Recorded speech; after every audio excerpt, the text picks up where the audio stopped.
Seigneur, ta parole est grande, elle demeure à jamais. Ta parole est infaillible, rien ne peut la supprimer. Bienvenue, chers téléspectateurs, bienvenue à tous ceux qui nous regardent de partout à un nouvel épisode de notre programme d'études Toute la Bible. Chers téléspectateurs, dans ce programme, nous étudions toute la Bible de la Genèse à l'Apocalypse. Nous sommes arrivés dans notre étude au premier livre de Samuel, chapitres 20 et 21. Je voudrais, au début de l'épisode, accueillir mes invités au studio, le Dr Oussama Atef, bienvenue, beaucoup. et Dr Mohamed Nassif, bienvenue. Merci. Nous accueillons aussi nos invités bien-aimés, c'est un honneur de vous avoir parmi nous. Dr Mohamed, parlez-nous, s'il vous plaît, du chapitre 20 de quand Saül pourchassait David. Saül continuait à traquer David et essayer de le tuer par n'importe quel moyen. Et David fuyait devant Saül. L'homme prudent voit le mal et se met à l'abri. Il est allé chez Samuel, à Najoth, près de Rama. Et après cela, il trouvait un réconfort auprès de Samuel qu'il considérait comme son père spirituel, qui l'encourageait, le conseillait, le mettait à l'aise et lui confiait tous ses soucis. Il quitta Samuel et alla chez Jonathan, son ami, et se plaignit de ce que lui faisait subir Saül. « Qu'ai-je fait aux yeux de ton père pour qu'il en veuille à ma vie? Il n'y a qu'un pas entre moi et la mort. J'ai fait partie de ses rangs.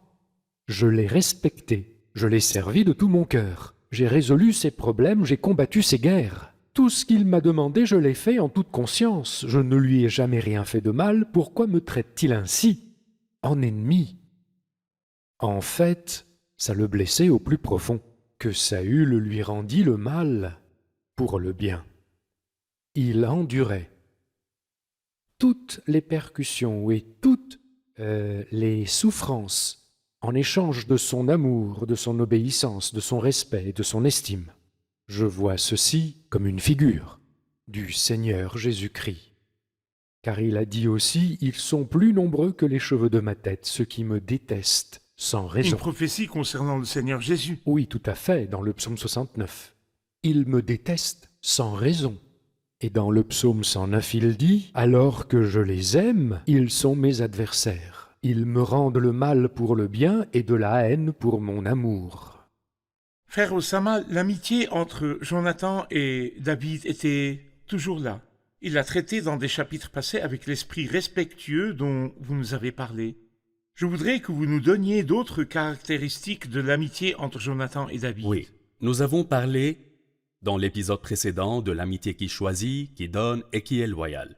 En fait, dans l'histoire que nous avons de David et de Jonathan, nous voyons trois choses qui sont très importantes pour que l'amitié reste forte. L'amour, la fidélité et l'humilité. Ce chapitre nous révèle l'amour que Jonathan a pour David et l'amour de David pour Jonathan. Ils se sont embrassés.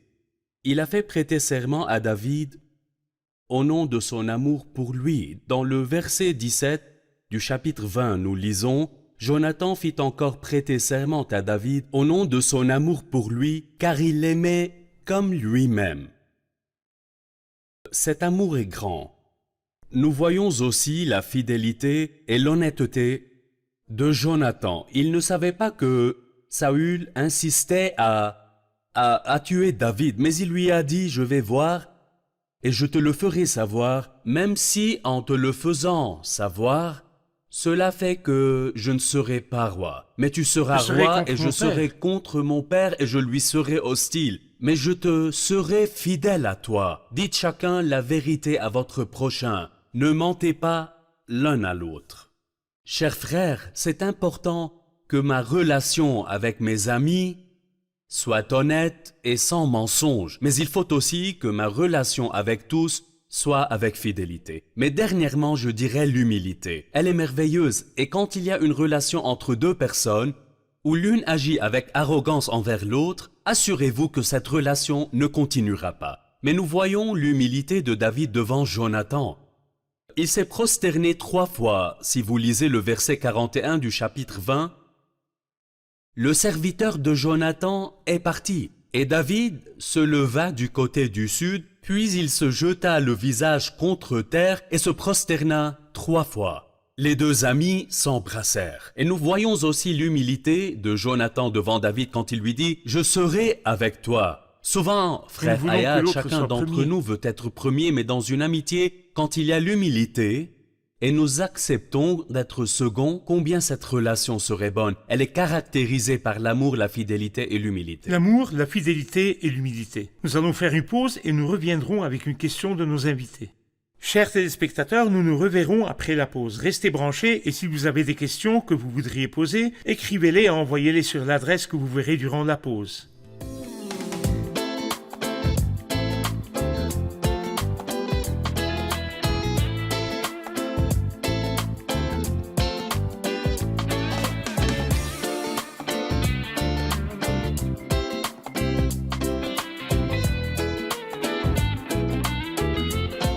Nous voici de retour, chers téléspectateurs, pour prendre une question de nos invités. La question, s'il vous plaît. Comment puis-je choisir un véritable ami? Y a-t-il des critères fixes dans ceci? Comment choisir un ami qui soit comme l'amitié entre Jonathan et David? Voyez-vous, d'après la parole de Dieu, le choix d'un ami véritable, c'est celui qui est source de bénédiction et son amitié source d'encouragement et de réconfort. Le livre des Proverbes dit « Celui qui marche en compagnie des sages devient sage, et celui qui fréquente des hommes stupides se retrouvera en mauvaise posture. » Et 1 Corinthiens 15 nous dit « Les mauvaises compagnies corrompent les bonnes mœurs. » Je suis l'ami, dit David, je suis l'ami de tous ceux qui te craignent.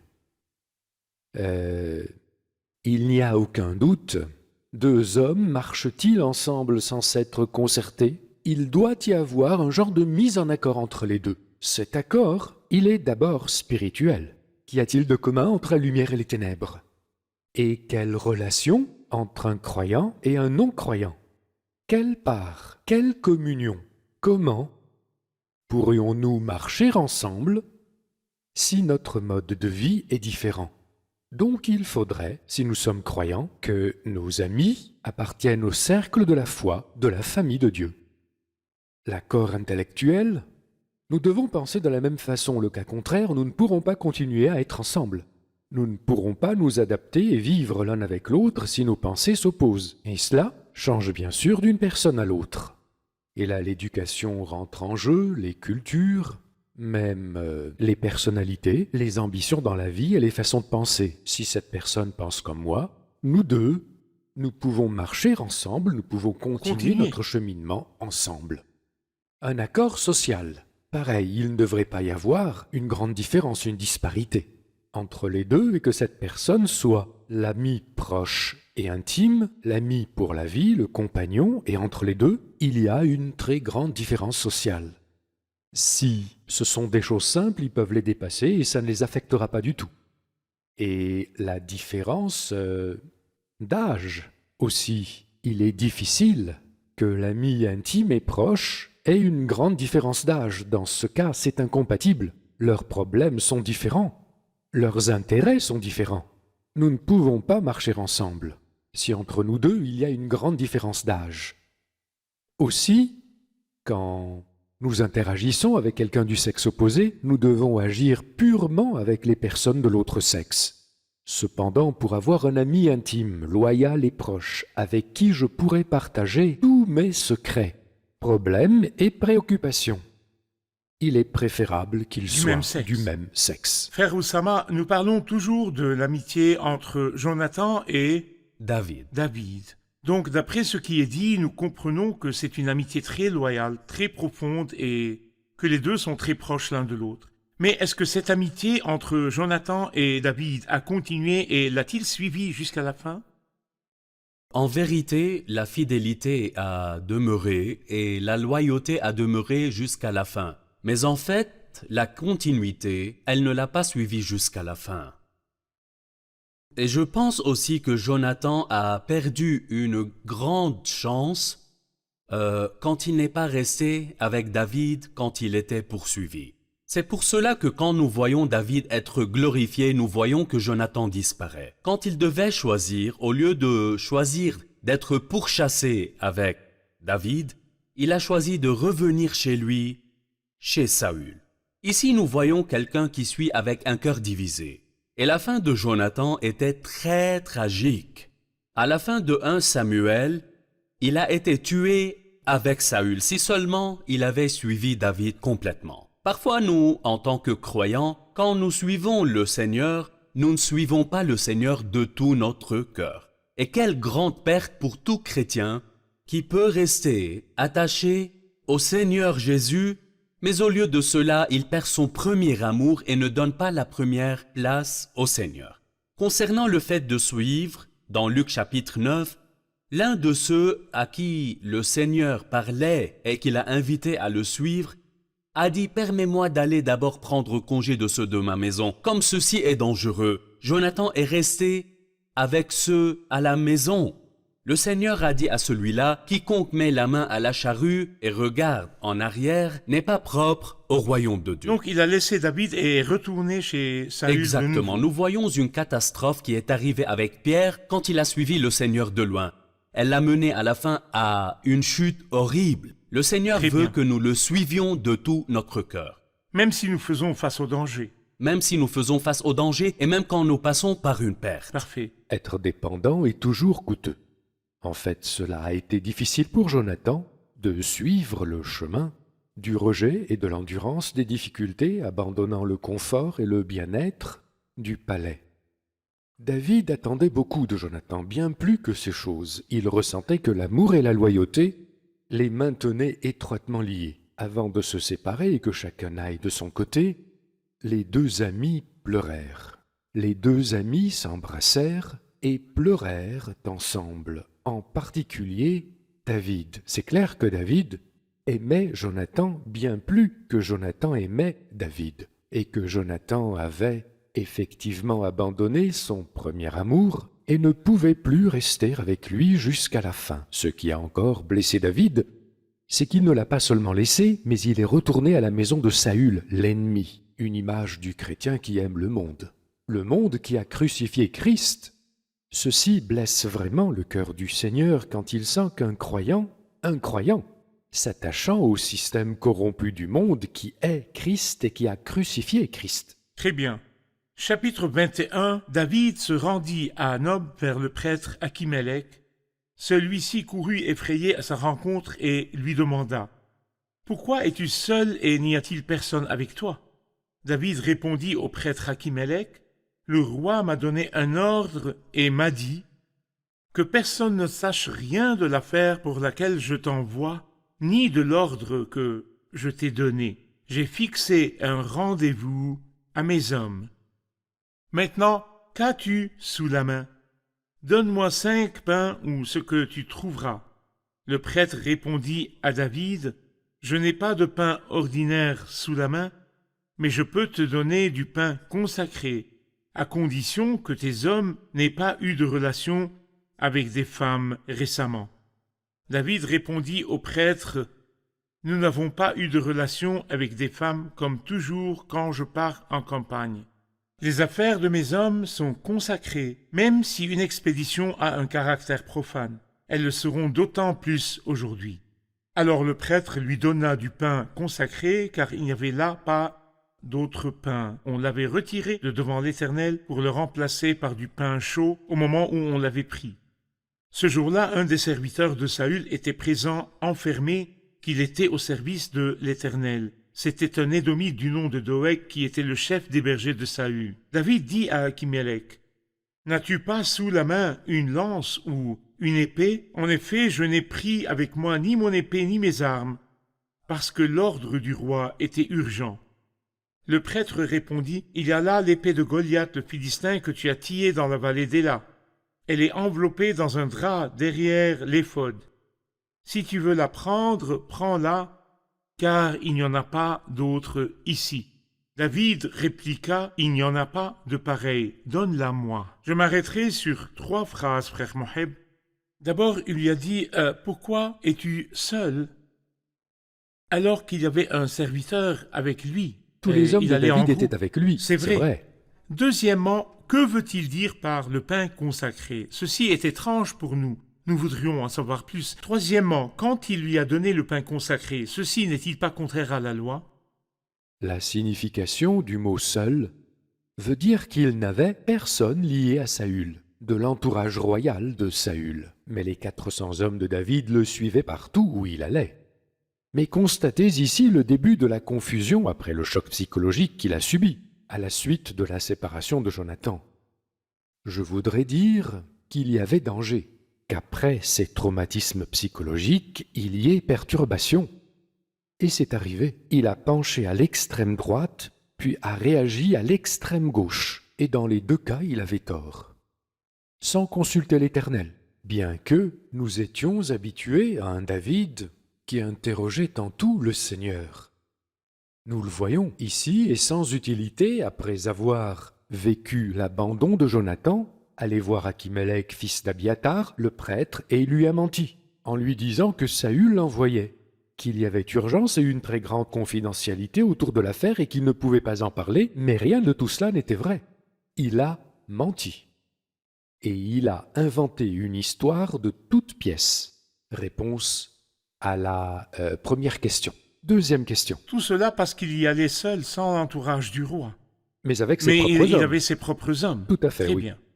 Deuxième point, le pain consacré. On plaçait 12 pains sur une table consacrée à cet effet, dans le lieu saint, et on les changeait de sabbat Le en lieu sabbat. saint veut dire l'endroit à l'intérieur de la tente de la Oui, réunion. il y avait la D'accord. cour extérieure, ensuite le lieu saint, puis le voile du lieu saint, et à l'intérieur, il y avait le lieu très saint, ou Et c'est l'arche. ainsi que le tabernacle C'est était la structure structuré. du tabernacle, exactement. Le lieu saint avait un autel d'encens au milieu, et de côté, il y avait le chandelier en or, avec les 7 lampes, et la table des pains consacrés. Sur la table des pains consacrés, on plaçait 12 pains, 6, du sabbat au sabbat. On les retirait pour en mettre des frais à chaque sabbat, donc chaque semaine, et ce pain consacré, offert au Seigneur, personne ne pouvait en manger excepté les prêtres. Mais David, à cause de la hâte de son départ, lui et ses hommes avaient faim. Ils fuyaient, mais lui, c'est loin du Seigneur, honoré aux yeux de Dieu. Il est allé chez le prêtre qui savait qu'il était le beau-fils du roi et la personnalité la plus importante du royaume. Il l'a donc traité avec grand respect et a cru au mensonge qu'il lui a dit. « Tu n'as pas de pain ?» Il a demandé du pain et une épée. Il n'avait que le pain consacré, à condition que les hommes qui l'accompagnaient soient purs pour en Donc, manger. ceci n'est-il pas considéré comme briser la loi? Comme ceci n'est que pour les prêtres? Si, pour être franc, il a effectivement effreint la lettre de la loi, mais il n'a pas brisé l'esprit de la loi. Une situation similaire s'est produite au temps de Jésus lorsque les pharisiens l'ont accusé de faire des miracles le jour du sabbat. Et il n'était pas supposé en faire ce jour-là. Et que ses disciples aussi arrachaient des épis le jour du sabbat. Il leur a répondu en référence à cet incident, « N'avez-vous pas lu ce qu'a fait David lorsqu'il est entré dans la maison de Dieu et a mangé les pains consacrés, qui étaient réservés aux prêtres seuls, puis il leur a expliqué qu'ils pouvaient faire le bien le jour du sabbat et que le sabbat a été fait pour l'homme et non l'homme pour le sabbat, et que les besoins de l'homme sont plus importants que les traditions et les rituels de la loi. » Très bien. Nous prendrons une pause et nous reviendrons ensuite pour une question. Chers téléspectateurs, nous nous reverrons après la pause.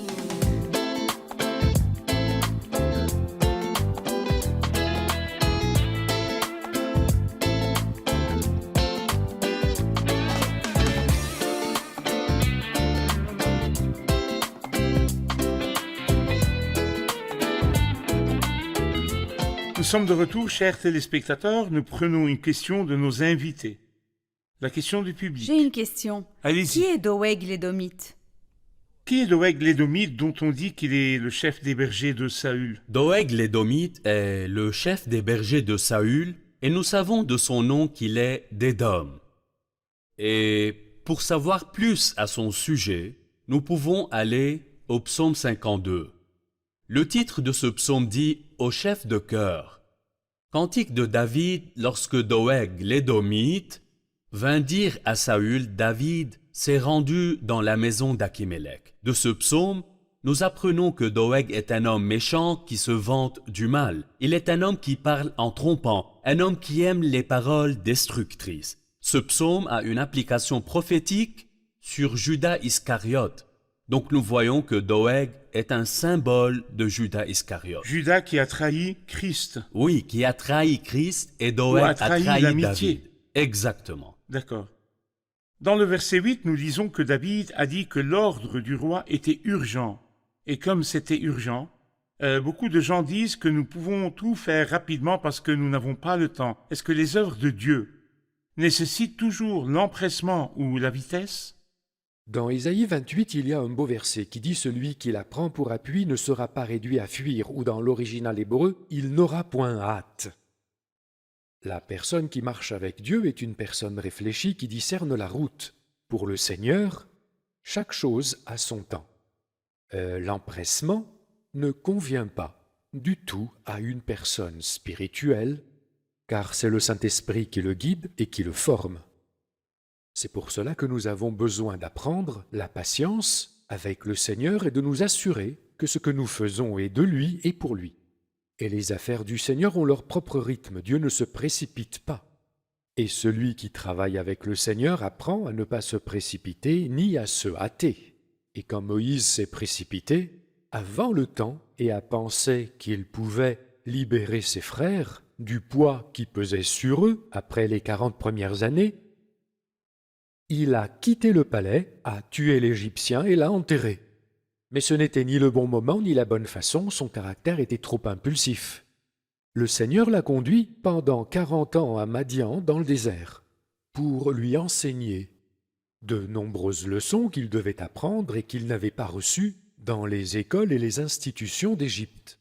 Et après 40 ans qui semblaient être une période complètement perdue, au fond, le Seigneur le façonnait et le préparait.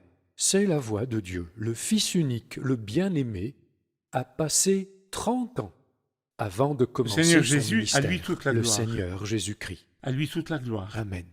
Docteur Oussama, celui qui a dit un jour à Goliath, « Tu marches contre moi avec l'épée, la lance et le javelot, et moi je marche contre toi au nom de l'Éternel, qui n'avait ni épée ni lance. » Maintenant il dit à Achimélec dans le verset 9, « N'as-tu pas sous la main une lance ou une épée? En effet, je n'ai pris avec moi ni mon épée ni mes armes. » Il cherchait une épée ou une lance de nouveau. Que voyons-nous dans ceci? Quand David a pris l'épée et la lance aussi, il n'a pas utilisé cette épée contre le peuple de Dieu, ni contre le roi Saül. Mais nous savons que David s'est levé et est allé chez Akish, le roi de Gath. La grande erreur n'était pas que David comptait sur une épée ou une lance, mais les erreurs étaient beaucoup plus grandes que ceci. Il a menti à Achimélec et a dit des choses qui ne sont pas arrivées, et il est allé chez Akish sans demander au Seigneur. Il a agi insensément. Toutes ces choses montrent une grande faiblesse dans la foi de ce héros. Et en fait, nous ne devons pas nous inquiéter trop pour que nos yeux restent fixés sur le fondateur et le consommateur de notre foi. Le Seigneur Jésus-Christ seul est celui que nous devons Il n'a pas regarder. changé. Il n'a pas changé. Mais même David, dans toute sa grandeur, nous voyons dans certaines situations sa foi vaciller. Très bien. Nous allons réviser maintenant l'épisode avec nos invités. Nous voudrions savoir comment l'amitié entre Jonathan et David représente un modèle pour la vraie amitié. Elle était caractérisée par l'amour, la fidélité et l'humilité. Mais est-ce que cette amitié a continué et est-ce qu'ils se sont suivis? L'amour et la fidélité sont restés, mais Jonathan n'a malheureusement pas suivi David parce que Jonathan a préféré laisser David et rester avec son père. Et ainsi, il a perdu sa vie. Il aurait beaucoup gagné s'il était resté avec David. Très bien. Quand David est allé chez Achimélec, il lui a donné les pains consacrés. Que veut-il dire par les pains consacrés? Nous avons vu que les pains consacrés sont 12 pains qui sont mis sur la table des pains consacrés dans le lieu saint. Personne ne peut en manger excepté les prêtres. Donc quand David a mangé ce pain, il a brisé le texte de la loi. Mais l'esprit de la loi n'a pas été brisé, et le Seigneur lui-même a parlé de cette histoire quand il parlait de la guérison le jour du sabbat, bien que rien ne soit supposé arriver le jour du sabbat. Donc les besoins des hommes sont plus importants que le texte, la loi, les rituels et les données. Oui, plus important que le rituel lui-même. Donc, nous voudrions savoir qui est Doeg l'Édomite. Doeg l'Édomite est le chef des bergers de Saül. Et dans le psaume 52, nous voyons qu'il est un homme mauvais et qu'il est un menteur. Nous voyons aussi qu'il est un symbole de Judas Iscariote qui a trahi le Seigneur Jésus. Parfait, que Dieu vous bénisse. Quelle note leur donneriez-vous? 10 Absolument. sur 10. Merci beaucoup, chers serviteurs du Seigneur. Je vous revois dans le prochain épisode.